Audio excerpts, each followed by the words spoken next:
Hi everyone, welcome back to the video. In this video, we will talk about the name of the 7 days. আমরা ইংরেজিতে 7 দিনের নাম শিখব এই ভিডিওতে। তো আপনার মনে প্রশ্ন আসতে পারে 7 দিনের নাম তো আমরা জানি, কিন্তু আমরা যেভাবে উচ্চারণ করি সেটা হচ্ছে ভুল।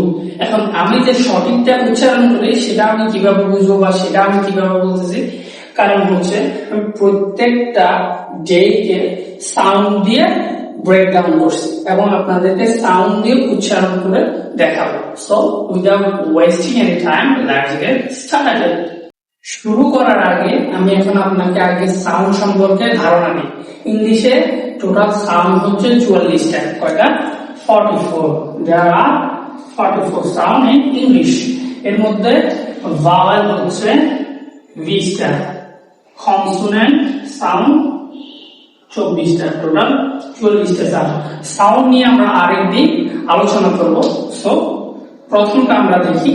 প্রথমটা আমরা উচ্চারণ করব হচ্ছে স্যাটারডে, স্যাটারডে। কিন্তু এর আগে একটা ভিডিও আমি আপলোড করেছিলাম, সেখানে আমি বলেছিলাম শব্দের শেষে যদি এ ওয়াই থাকে তাহলে উচ্চারণ হবে এই, তার মানে উচ্চারণ করতে হবে এই।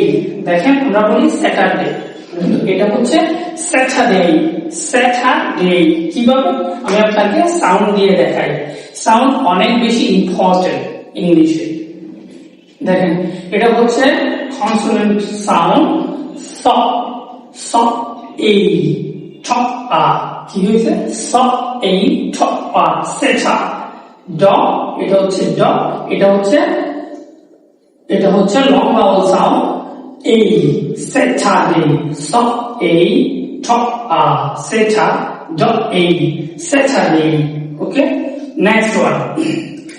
2 নাম্বার হচ্ছে সানডে, সানডে। আমরা বলি সানডে, ইটস সানডে। কিভাবে?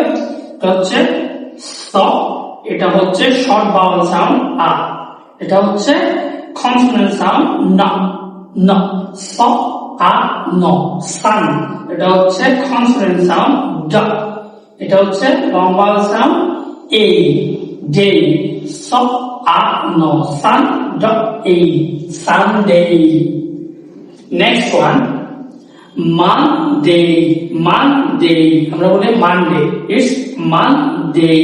দেখেন কনসোনেন্ট সাউন্ড ম, এটা হচ্ছে শর্ট ভাওয়েল সাউন্ড আ, ম আ, এটা হচ্ছে কনসোনেন্ট সাউন্ড ন, ম আ ন, মান।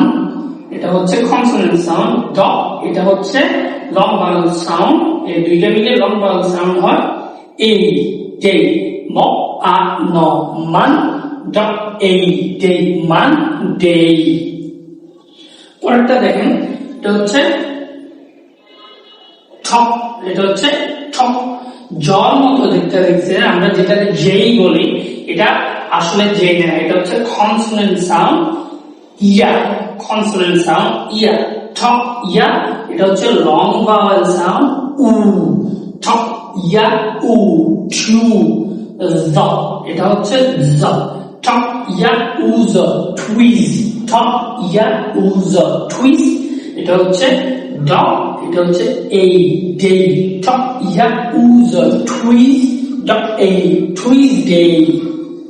নেক্সট ওয়ান ইজ, দেখেন এটা ডব্লিউ যেটা বলি আমরা অ্যালফাবেট হিসাবে, এটা হচ্ছে কনসোনেন্ট সাউন্ড ও, ও আ ন জ, ওয়ান্স, ও এ, এটা হচ্ছে এ, এটা হচ্ছে ভাওয়েল সাউন্ড এ, ও এ ন জ, ওয়েন্স, ও এ ন জ, ওয়েন্স। আর ড এই, ডে, ওয়েডনেসডে। দেখেন এটা আমরা বলি হচ্ছে Wednesday, Wednesday. It's not Wednesday, it's Wednesday. এই জন্য হচ্ছে IPA, IPA international phonetics alphabet অনেক বেশি ইম্পর্টেন্ট। আমরা যারা জেনজি আছি, আমাদের বাচ্চা কাচ্চাকে আমরা অবশ্যই আইপিএ দিয়ে ইংলিশ শিখাবো। আইপিএ দিয়ে ইংলিশ শিখালে কি হবে? প্রনাউন্সিয়েশনে কোনো ভুল হবে না, নয়তো আমি আপনার মতো প্রনাউন্সিয়েশনে এগুলা এরকম যেরকম ভুল হচ্ছে সব জায়গায় ভুল হবে। অবশ্যই আপনার ছেলে মেয়েকে আইপিএ দিয়ে ইংলিশ শিখান, বারবার বলতেছি আইপিএ দিয়ে ইংলিশ শিখান। এখন আপনার মনে প্রশ্ন আসতে পারে এই ডি কোথায় গেল, ওয়েডনেসডে কিভাবে বসবে? এই ডি এন এই দুইটা হচ্ছে, এটা হচ্ছে প্লোসিভ সাউন্ড, এটা হচ্ছে ন্যাসাল সাউন্ড। প্লোসিভ ন্যাসাল নিয়ে আরেকদিন কথা বলবো, তারপরও ছোট্ট করে একটু বলি। প্লোসিভ সাউন্ড হচ্ছে 6টা, প্লোসিভ 6টা, ন্যাসাল সাউন্ড হচ্ছে 3টা। ন্যাসাল প্লোসিভ আর যখন ন্যাসাল একসাথে বসে তখন প্লোসিভ সাউন্ড উঠে যায়, আবার ন্যাসাল প্লাস প্লোসিভ হলে প্লোসিভ উঠে যায়, ঠিক আছে? প্লোসিভ সাউন্ড কি কি? প্লোসিভ সাউন্ড হচ্ছে ফ, ব, ঠ, ড, খ, গ, এই 6টা হচ্ছে প্লোসিভ সাউন্ড। আর ন্যাসাল সাউন্ড হচ্ছে 3টা, ম, ন, ই, এই 3টা হচ্ছে ন্যাসাল সাউন্ড। এখন প্লোসিভ সাউন্ড কি আপনার মনে প্রশ্ন আসতে পারে, বা ন্যাসাল সাউন্ড কি? প্লোসিভ সাউন্ড হচ্ছে ওইসব সাউন্ড যেগুলা কঠোরতম জায়গা থেকে আসে, আমাদের ভোকাল কার্ডের কঠোরতম জায়গা থেকে যেসব সাউন্ড আসে ওইগুলাকে বলে প্লোসিভ সাউন্ড। আর ন্যাসাল সাউন্ড কি? ন্যাসাল সাউন্ড হচ্ছে যেগুলা নাক দিয়ে আসে। দেখেন আপনি ন বলেন, নাকে একটা কম্পন সৃষ্টি হচ্ছে, ন বলেন তখন নাকে একটা কম্পন সৃষ্টি হচ্ছে, আর ইং ইং দেখেন নাকে একটা কম্পন সৃষ্টি হচ্ছে।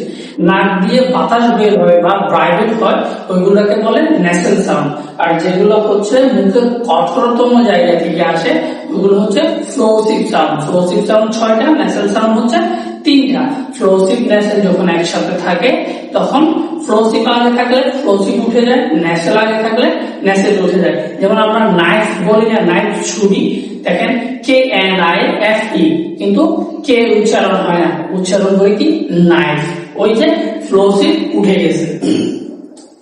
সো নেক্সট ওয়ান ইজ, এটা হচ্ছে যে কনসোনেন্ট সাউন্ড, থ, আ, এটা হচ্ছে পাওয়াল সাউন্ড, লং পাওয়াল সাউন্ড, আ, থ, আ, জ, থ, আ, জ, থাস, ড, এ, ডে, থার্সডে, থ, আ, জ, ড, এ, থার্সডে।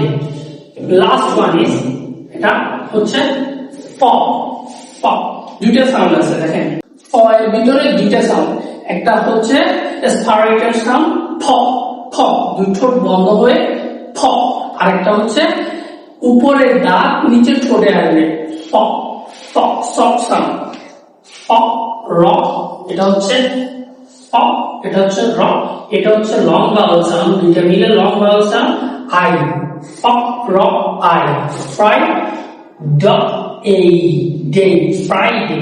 তার মানে কি হলো? Saturday, Sunday, Monday, Tuesday, Wednesday, not Wednesday, Wednesday কেন হয়েছে সেটাও বললাম। তারপর থার্সডে, ফ্রাইডে। আই হোপ আপনারা কনসেপ্ট বুঝতে পারছেন। ভিডিও শেষ করার আগে আরো একবার বলতেছি, যারা জেনজি আছেন, মা বাবা হচ্ছেন, আপনাদের ছেলে মেয়েকে আইপিএ দিয়ে ইংলিশ শিখান, নয়তো আমি আপনার মতো উচ্চারণে অনেক বেশি ভুল হবে। আই হোপ আপনারা কনসেপ্ট বুঝতে পারছেন। Thanks for watching this video.